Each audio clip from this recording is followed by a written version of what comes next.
Hello बच्चों, कैसे हो आप। उम्मीद है कि आप सभी ठीक होंगे। तो आज हम शुरू कर रहे हैं हमारा चैप्टर नंबर 10th का लेक्चर नंबर 2 जो +2 का है, haloalkanes and hello arenes.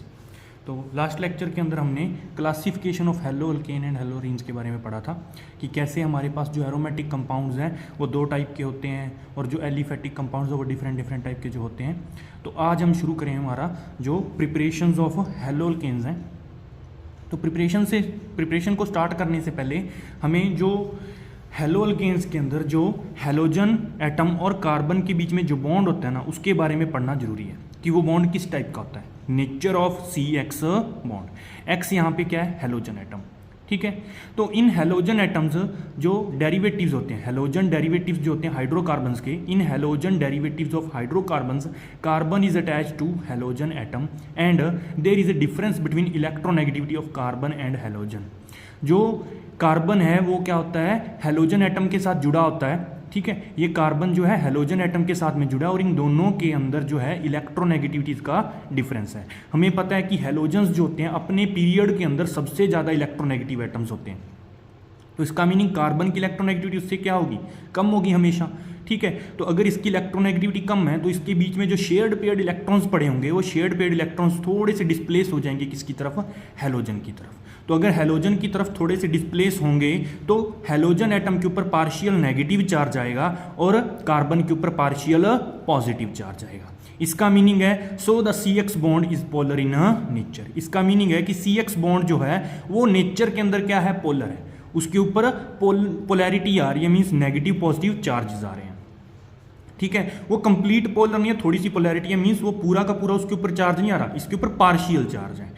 Complete charge कब आता है, जब इलेक्ट्रॉन का ट्रांसफर हो जाता है। ठीक है, तो अगर हम इस पोलैरिटी की बात करें तो ये पोलैरिटी जो होती है या फिर जो इनकी इलेक्ट्रोनेगेटिविटी का जो डिफरेंस है वो फ्लोरीन से लेके आयोडीन तक क्या करता है, डिक्रीज करता है।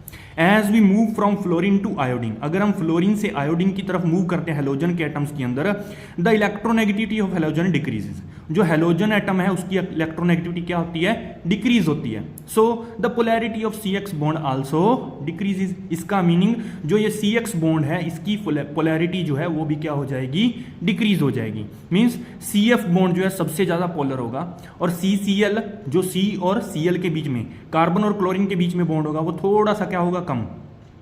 और इसके बाद CBr और फिर इसके बाद CI। लेकिन अगर हम बात करें जो फ्लोरीन वाला जो बॉन्ड है CF, वो थोड़ा सा क्या होता है, क्लोरीन वाले बॉन्ड से क्या होता है, थोड़ा सा कम पोलर होता है, क्योंकि जो फ्लोरीन का साइज है ना वो बहुत छोटा होता है, इसीलिए। ठीक है, नेक्स्ट क्या है, द बॉन्ड स्ट्रेंथ। अगर बॉन्ड स्ट्रेंथ की बात करें तो बॉन्ड स्ट्रेंथ भी क्या है, फ्लोरीन से लेके आयोडीन तक क्या करती है, डिक्रीज करती है। Bond strength of CX bond also decreases as we move from fluorine to iodine, क्योंकि जो बॉन्ड लेंथ होती है वो डिपेंड करती है साइज ऑफ एटम के ऊपर। जितना बड़ा साइज होगा एटम का उतना ही ज्यादा दोनों जो न्यूक्लियस है जो जुड़ रहे हैं, ये न्यूक्लियस और इसका न्यूक्लियस जो आपस में जुड़ रहे हैं, इनके बीच में उतना ही ज्यादा डिस्टेंस होता जाएगा। जो डिस्टेंस है अगर इंक्रीज होगा तो दोनों के बीच की जो लेंथ है, जो डिस्टेंस है वो बढ़ जाएगा। डिस्टेंस बढ़ेगा तो उस बॉन्ड को ब्रेक करना क्या हो जाएगा, आसान। तो अगर ब्रेक करना आसान हो गया मींस वो जो बॉन्ड है वो क्या हो गया, वीक हो गया। तो because the size of atom increases from fluorine to iodine, so bond length increases. Bond length बढ़ती है तो बॉन्ड स्ट्रेंथ क्या होती है, डिक्रीज होती है। मींस सबसे आसान जो तोड़ना है वो किसको है, सबसे ज्यादा किस बॉन्ड को ब्रेक करना आसान है, आयोडीन के बॉन्ड को ब्रेक करना सबसे ज्यादा आसान है। ठीक है, तो ये तो हमने जो CX बॉन्ड है उसके बारे में पढ़ा कि उसकी रिएक्टिविटी अगर कह सकते हो आपकी, जिसको आसानी से ब्रेक कर पाओगे वो आसानी से रिएक्ट कर पाएगा, या फिर उसकी पोलैरिटी के बारे में बात की। ठीक है, अब हम शुरू करते हैं हमारे क्या, methods of preparation of haloalkanes. Haloalkanes को प्रिपेयर करने के लिए जो मेथड्स हैं, ठीक है, तो सबसे पहला जो मेथड है वो किसके ऊपर है, सबसे पहले हम क्या करते हैं, कहते हैं अल्कोहल से बनाएंगे हम, किससे, फ्रॉम अल्कोहल्स। अल्कोहल से प्रिपेयर करेंगे हेलो अल्केन्स को। तो it is the most convenient method for preparation of haloalkanes from alcohols. Haloalkanes को अल्कोहल से बनाना सबसे ज्यादा कन्वीनियंट मेथड है, सबसे अच्छा तरीका है। ठीक है, तो कैसे, सबसे पहला जो मेथड है इसके अंदर सबसे पहला टाइप है वो क्या है, by action of halogen acid. अगर हम halogen acid HF, HBr, HCl या फिर HI इसकी जो रिएक्शन करवा देंगे किसके साथ, अल्कोहल के साथ, तो उससे हम प्रिपेयर करेंगे। कैसे, Alcohols are converted into haloalkanes by reaction with halogen acid। Halogen acid के साथ रिएक्ट करके उनको आसानी से क्या किया जा सकता है, कन्वर्ट किया जा सकता है हेलो अल्केन के अंदर। कैसे, ये देखिए, तो ये हमारे पास जनरल रिएक्शन है। ROH मीन्स अल्कोहल, ठीक है, अल्कोहल के ऊपर HX मीन्स हेलोजन एसिड की रिएक्शन करवाई तो क्या बन जाएगा, RX बन जाएगा, और इसके साथ में क्या निकल जाएगा, H2O निकल जाएगा। साथ में क्या निकल जाएगा, H2O। तो यहाँ पे जो डिफरेंट हेलोजन एसिड्स हैं उनकी रिएक्टिविटी ऑर्डर बताया हुआ है। तो ये हमने पहले भी बात की है कि आयोडीन को जोड़ना क्या होता है, आसान होता है। HI की रिएक्टिविटी सबसे ज़्यादा होगी, HBr की उससे कम होगी, HCl की उससे कम और HF की उससे भी कम होगी रिएक्टिविटी, क्योंकि हाइड्रोजन और फ्लोरीन जो ये जुड़े हुए हैं इनका जो बॉन्ड स्ट्रेंथ है वो बहुत ज़्यादा है, इनको ब्रेक करना मुश्किल है। फिर अगर ये यहाँ से फ्लोरीन यहाँ से ब्रेक होगा तभी तो जाके वो क्या होगा, OH के साथ जुड़ेगा। तो जो चीज़ आसानी से ब्रेक हो पाएगी, अपने बॉन्ड को ब्रेक करेगी, वो आसानी से उधर जाके ऐड हो जाएगी। नेक्स्ट है the reactivity order of different alcohols. Different type के जो अल्कोहल्स हैं वो कैसे रिएक्ट करते हैं, हमें पता है। जो अल्कोहल्स होते हैं वो डिफरेंट कैसे, एक तो 3 डिग्री होते हैं, मीन्स 3 डिग्री कार्बन के साथ अगर OH ग्रुप पड़ा है, 2 डिग्री एंड 1 डिग्री, तो ये इसका ऑर्डर है 3 डिग्री 2 डिग्री 1 डिग्री। अब ये 3 डिग्री सबसे ज़्यादा रिएक्ट क्यों कर रहा है, तो सबसे ज़्यादा रिएक्ट क्यों कर रहा है, बिकॉज ये कहते हैं ये एक न्यूक्लियोफिलिक सब्सटीट्यूशन रिएक्शन है। यहाँ पे एक न्यूक्लियोफाइल क्या हो जाएगा, सब्सटीट्यूट हो जाएगा, मीन्स न्यूक्लियोफाइल चेंज होगा। ये OH जो है एक न्यूक्लियोफाइल है, इसकी जगह पे X जो है वो नेगेटिव के रूप में टूटेगा ना, ऐसे टूटेगा, तो ये वहाँ पे ऐड होगा। तो ये नेगेटिव चार्ज जो होता है वो न्यूक्लियोफाइल है। Nucleophile means electron loving species. Nucleophile means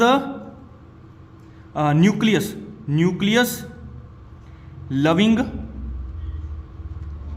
species. Nucleus loving species, nucleus loving species means जो पॉजिटिव चार्ज ढूंढेगी, जो पॉजिटिव चार्ज के ऊपर जाके अटैक करेगी, ठीक है। तो इसके अंदर होगा क्या, सबसे पहले अटैक होगा, कहते सबसे पहले न्यूक्लियोफाइल जो है ना, न्यूक्लियोफाइल कब अटैक करेगा, पहले तो जो हमारा जो ये अल्कोहल ग्रुप है, इस अल्कोहल की क्या हो जाएगी, प्रोटोनेशन हो जाएगी। क्या हो जाएगी, प्रोटोनेशन। इसके ऊपर ये जो H पॉजिटिव क्रिएट हुआ, ये H पॉजिटिव उसके पास चला जाएगा, क्योंकि ऑक्सीजन के पास क्या पड़ा होता है, लॉन पेयर्स पड़े होते हैं।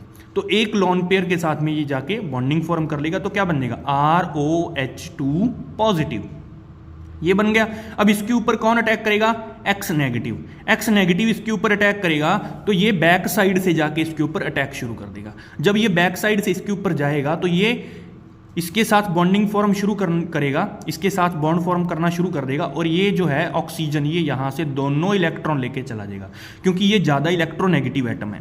इलेक्ट्रोनेगेटिव एटम है तो ये दोनों इलेक्ट्रॉन लेके जाएगा, जिसके कारण इस R के ऊपर क्या आ जाएगा, पॉजिटिव चार्ज आ जाएगा। तो पॉजिटिव चार्ज आ गया, इसको न्यूक्लियस मिल रहा है यहाँ पे, तो ये यहाँ पे जाके क्या हो जाएगा, ऐड हो जाएगा, तो RX बन जाएगा। अब क्योंकि इसके अंदर R के ऊपर पॉजिटिव चार्ज आ रहा है, तो R के ऊपर जब पॉजिटिव चार्ज आता है उस स्पीसीज को हम क्या कहते हैं, कार्बोकैटायन। वो एक इंटरमीडिएट स्पीसीज है जो R पॉजिटिव होता है, कार्बन के ऊपर जब पॉजिटिव चार्ज आता है उसे हम कहते हैं कार्बोकैटायन। तो कार्बोकैटायन एक इंटरमीडिएट स्पीसीज है जो इतनी ज़्यादा, हम कहते हैं कि इंटरमीडिएट स्पीसीज क्या होती हैं, जो रिएक्शन के बीच में एग्जिस्ट करती हैं और इतनी ज़्यादा स्टेबल नहीं होती, ठीक है। तो ये कार्बोकैटायन जो है, अब 3 डिग्री 2 डिग्री वाला क्यों आया, क्योंकि हम पहले भी पढ़ चुके हैं कि जो 3 डिग्री वाले होते हैं ना, 3 डिग्री फॉर एग्जांपल ये 3 डिग्री है, ये कार्बन के ऊपर पॉजिटिव, यहाँ पे एक अल्काइल ग्रुप पड़ा है, ये भी एक अल्काइल ग्रुप है, ठीक है। कोई भी अल्काइल ग्रुप्स पड़े हैं यहाँ पे, मैंने CH3 यूज कर दिया। तो ये जो अल्काइल ग्रुप होते हैं, अल्काइल ग्रुप का क्या होता है, प्लस आई इफेक्ट होता है। कैसा इफेक्ट होता है, plus I effect, plus inductive effect होता है। इंडक्टिव इफेक्ट मीन्स इलेक्ट्रॉन को क्या करेगा, वो डिस्प्लेस करेगा, या तो अपनी तरफ खींचेगा या फिर दूसरे की तरफ देगा। तो अगर वो खुद के ऊपर क्या लेके आता है, पॉजिटिव चार्ज लेके आता है, तो उसे प्लस आई इफेक्ट कहते हैं। तो ये जो इसका काम है, ये डोनेटिंग इफेक्ट शो करता है, means plus I effect show करता है। तो ये 3 हैं प्लस आई इफेक्ट वाले, मींस अपने इलेक्ट्रॉन उसकी तरफ भेज रहे हैं। तो अगर इलेक्ट्रॉन उस कार्बन के पास जाएंगे तो उसके पास तो पॉजिटिव चार्ज है, उसके पास इलेक्ट्रॉन की क्या है, कमी है। अगर इलेक्ट्रॉन की कमी है तो ये इलेक्ट्रॉन आने से उसकी जो कमी है वो स्टेबलाइज हो जाएगी, वो स्टेबलाइज हो जाएगी। अगर वो स्टेबलाइज हो जाएगी तो ये पूरा का पूरा कार्बोकेटाइन क्या हो रहा है, स्टेबल हो रहा है, तो ये ज़्यादा स्टेबल है। अगर इसके पास एक जगह पे यहाँ पे हाइड्रोजन होता तो इसके पास अल्काइल ग्रुप कितने होंगे, 2 अल्काइल ग्रुप्स होंगे, तो 2 अल्काइल ग्रुप इसको स्टेबलाइज क्या करेंगे, कम करेंगे, तो उसकी स्टेबिलिटी कम होगी। तो क्योंकि 3 डिग्री की स्टेबिलिटी सबसे ज़्यादा है तो इसीलिए रिएक्टिविटी भी सबसे ज़्यादा कौन शो करेगा, 3 डिग्री, क्योंकि 3 डिग्री आसानी से क्या हो जाएगा, फॉर्म हो जाएगा, क्योंकि जो रिएक्शन होती है वो हमेशा स्टेबिलिटी की तरफ शिफ्ट होती है ना। तो स्टेबिलिटी की तरफ शिफ्ट होती है, तो अगर 3 डिग्री सबसे ज़्यादा स्टेबल है तो 3 डिग्री वाला बहुत ईजिली फॉर्म हो जाएगा, 3 डिग्री कार्बोकेटाइन बहुत ईजिली फॉर्म हो जाएगा। इसीलिए ये रिएक्शन कौन सबसे ज़्यादा अच्छे से देगा, 3 डिग्री, फिर 2 डिग्री और फिर 1 डिग्री। ठीक है, आई होप आपको समझ आया होगा। ठीक है, तो अब हम इसके ऊपर देखते हैं, कहते हैं डिफरेंट एल्कोहल्स कैसे जो है डिफरेंट एल्कोहल्स से हम कैसे क्या करते हैं, हेलो अल्केन्स फॉर्म करते हैं। तो primary and secondary, 1 degree and 2 degree जो अल्कोहल्स हैं, क्लोरो अल्केन्स, जो क्लोरो अल्केन्स प्रिपेयर किए जाते हैं, are prepared by passing HCl gas. Different के लिए डिफरेंट मेथड है। क्लोरो अल्केन्स को बनाया जाता है 1 डिग्री और 2 डिग्री क्लोरो अल्केन्स को बनाया जाता है कैसे, HCl गैस को पास करवाते हैं हम फ्रॉम ए अल्कोहल, एक सुटेबल अल्कोहल के ऊपर से, in the presence of anhydrous ZnCl2। ये आपने ध्यान रखना है, ये याद रखना है कि यहाँ पे कौन सा रिएजेंट यूज हुआ था। यहाँ पे किस रिएजेंट का यूज कर रहे हैं हम, एनहाइड्रस ZnCl2।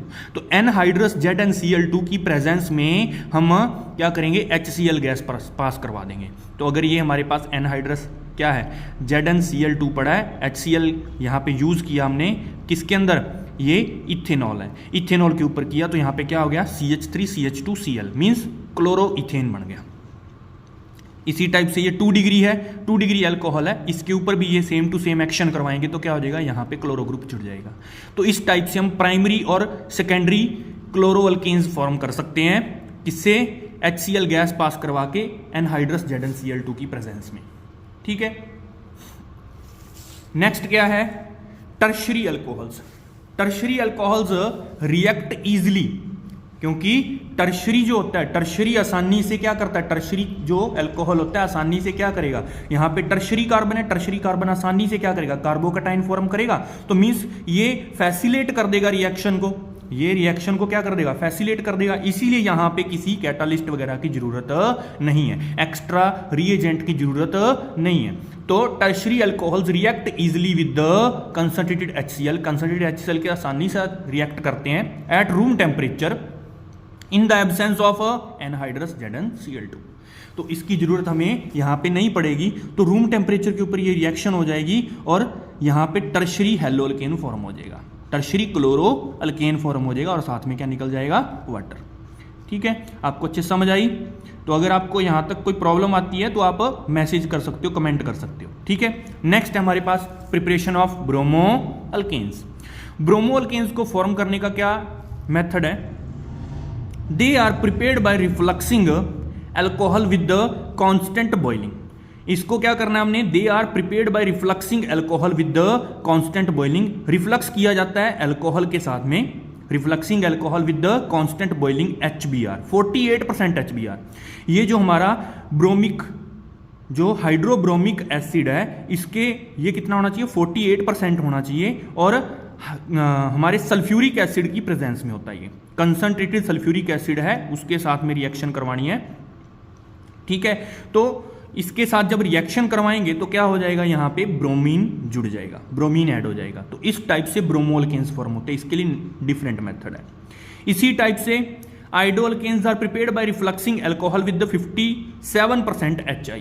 तो अगर आप ध्यान से देखें, यहाँ पे हमें कंसंट्रेटेड H2SO4 का यूज करना पड़ा था, साथ में रिफ्लक्स भी करवाना पड़ा। लेकिन अगर आइडो अल्केन्स की बात करो तो आइडो अल्केन्स को फॉर्म करने के लिए कोई एक्स्ट्रा रिएजेंट नहीं यूज हुआ, यहाँ पे सिर्फ HI को, हाइड्रोआइडिक एसिड जो है उसके साथ में रिफ्लक्स करवा दिया, तो क्या हो जाएगा, आइडो अल्केन फॉर्म हो जाएंगे। क्या फॉर्म हो जाएंगे, आइडो अल्केन्स। तो ये डिफरेंट मेथड है तीनों के। ठीक है, तो आपको इनको याद करना पड़ेगा। ठीक है, नेक्स्ट है हमारे पास by the action of phosphorus acid, by the action of phosphorus halides, phosphorus halide. जो फॉस्फोरस हैलाइड है, for example PCl3, PCl5, PI3, इस टाइप से जो हैलाइड्स हैं उनकी रिएक्शन करवानी है हमने। तो ये जनरल रिएक्शन है। Chloroalkanes are prepared by the action of PCl3 और PCl5 और PCl3 ऑन एल्कोहल्स। एल्कोहल्स के ऊपर PCl5 या फिर PCl3 की रिएक्शन करवा के हम क्या करवा सकते हैं, इसको फॉर्म कर सकते हैं। तो ROH के ऊपर एक्शन करवाया PCl5 का, तो क्या बना RCl means chloroalkane. Chloroalkane form हो गया और साथ में बाय प्रोडक्ट क्या मिलेगा हमें, बाय प्रोडक्ट मिलेगा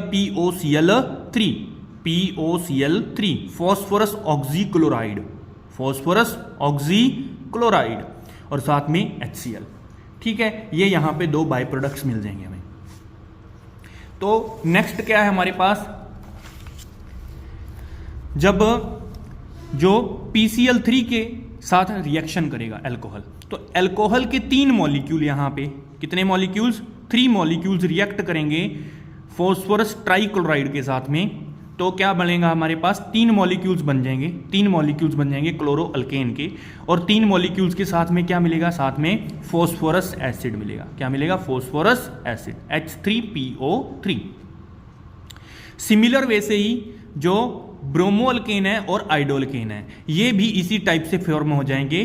3 मॉलिक्यूल एल्कोहल के PX3, जहां पे X क्या है, Br, I या फिर Cl, वही सेम टू सेम।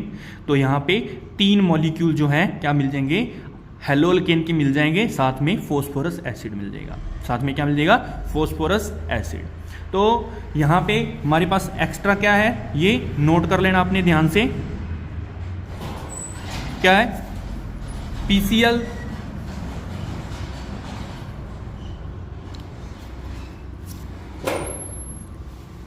यहां पे क्या है, PBr3 and PI3 are not stable, so are prepared in situation by reaction with the red phosphorus with the Br और I। जो फॉस्फोरस ट्राइब्रोमाइड है या फिर फॉस्फोरस ट्राई आयोडाइड है, ये जो है ज्यादा स्टेबल नहीं है, ज्यादा स्टेबल नहीं होते, तो इनको सिचुएशन के टाइम पे, जब हमने रिएक्शन करवानी है उसी टाइम पे प्रिपेयर किया जाता है। तो इसके लिए क्या करना पड़ता है, रेड फॉस्फोरस जो P4 होता है, रेड फॉस्फोरस की रिएक्शन करवाते हैं हम ब्रोमीन के साथ में या फिर आयोडीन के साथ में, तो वहां से क्या क्रिएट हो जाता है, ये PBr3 या फिर PI3 क्रिएट हो जाता है, फिर उसके साथ में रिएक्शन हो जाएगी। ठीक है, और हमारा आज का जो लास्ट मेथड है वो क्या है, bye the action of thionyl chloride. Bye the action of thionyl chloride, thionyl chloride क्या होता है, SOCl2, ये SOCl2 का स्ट्रक्चर है। ठीक है, SOCl2 इस टाइप से इसका जो स्ट्रक्चर होता है, 2 क्लोरीन सिंगल सिंगल बॉन्ड के साथ जुड़े होते हैं सल्फर के साथ में, और एक जो ऑक्सीजन है यहां पे वो डबल बॉन्ड के साथ में अटैच्ड होता है। ठीक है, तो क्लोरोअल्केन्स आर कन्वीनियंटली, अब ये कन्वीनियंटली इसी तरीके से प्रिपेयर किए जाते हैं by refluxing alcohols with thionyl chloride. Thionyl chloride के साथ में रिफ्लक्स करवाया जाता है इसको, और किसकी प्रेजेंस में, पिरिडिन की प्रेजेंस में। ठीक है, पिरिडिन की प्रेजेंस में करवाया जाता है, तो RCl हमारा हेलोअल्केन बन गया, क्लोरोअल्केन फॉर्म हो जाएगा, साथ में क्या निकलेगी, SO2 gas, sulphur dioxide gas निकलेगी, और HCl गैस, हाइड्रोक्लोरिक गैस भी निकलेगी। ठीक है, तो ये जो मेथड है सबसे ज्यादा इसी का यूज किया जाता है क्लोरोअल्केन्स को फॉर्म करने के लिए, बिकॉज इसके अंदर जो 2 बाय प्रोडक्ट्स मिल रहे हैं, ये बाय प्रोडक्ट्स क्या होते हैं, गैस फॉर्म के अंदर होते हैं। बाय प्रोडक्ट्स गैस फॉर्म के अंदर होते हैं, तो यहां से जो हमें क्लोरोअल्केन मिलता है वो क्लोरोअल्केन ऑलमोस्ट प्योर होता है, बिल्कुल प्योर फॉर्म के अंदर प्रेजेंट होता है, इसीलिए इस मेथड का सबसे ज्यादा यूज किया जाता है। This method is mainly used for preparation of chloroalkane from alcohols as by products formed are gases, क्योंकि जो बाय प्रोडक्ट फॉर्म हो रहे हैं वो क्या है, गैसेस है। ठीक है, तो आज के लेक्चर के अंदर हम इतना ही पढ़ेंगे। ठीक है, अगर आपको कोई भी प्रॉब्लम आती है तो आप कमेंट के अंदर या फिर हमें डायरेक्ट कांटेक्ट करके पूछ सकते हैं, कोई भी प्रॉब्लम है तो। ठीक है, तो आज की वीडियो देखने के लिए थैंक यू। अगर आपको जो हमारा चैनल है इसको सब्सक्राइब कर लीजिएगा, और अगर वीडियो अच्छी लगती है तो इसको लाइक कर देना। Thank you.